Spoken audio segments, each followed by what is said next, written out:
Hey, welcome back, guys. So today on this video, we are talking about WebinarFuel, and more specifically, I'm going to quickly answer a question I keep getting a lot on my other video, and that is, how do you customize your thank you page for your WebinarFuel form? So let's go ahead and talk about this. First off, guys, real quick video, not too many steps involved, so be sure to stick around to the end of the video. But why would you want to customize your WebinarFuel form thank you page anyways? Well, that's pretty easy. If you're running an online business, you know that getting someone to register for your webinar is just the beginning. So if you can edit your thank you page to make it more appealing that they actually show up, whatever the case is, it's a pretty easy process. It's handled here in your webinar dashboard. Check my video description. I'll try to leave the written instructions there as well. But I've already logged into my WebinarFuel account, and this is the home screen. Now here on the home screen, if you want to edit the thank you page to one of your webinar registration forms, here on the top, you're going to click on, once you do that, you're going to see all the different webinars you're running here on the left. So go ahead and choose the webinar that you want to edit the thank you page for. So for example, this one right here. Once you do that, you'll see this gray menu right here, and you want to click on registration widgets. All right, once you do that, a really important step is on the top left, click on this drop-down menu and choose the WebinarFuel form you're running.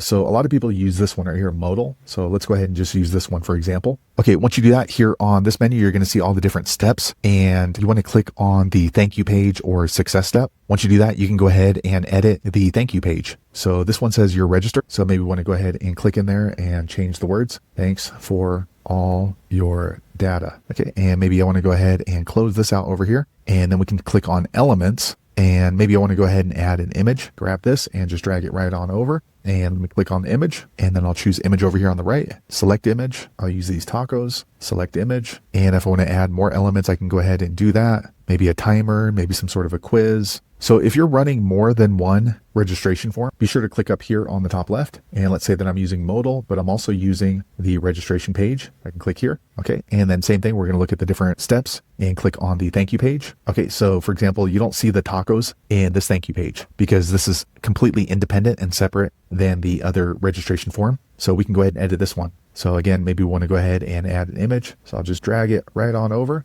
and click on it, image, select image. I'll grab these tacos, select image, and it says my workshop registration is complete. Here are your spicy tacos. Okay, so now that's all edited. And let me go back. Okay, so now we have customized our thank you page for our WebinarFuel registration form thank you page. So there you have it, guys. If you're wondering how to edit or customize the thank you page or the success page in WebinarFuel, that's the easiest way I know how to do it. If you know an easier way, be sure to leave a comment below. Let the rest of us know how you did it. Hopefully you found that video useful. If so, click thumbs up or maybe consider subscribing to my channel, and I hope to see you on the next video. Thanks again for watching.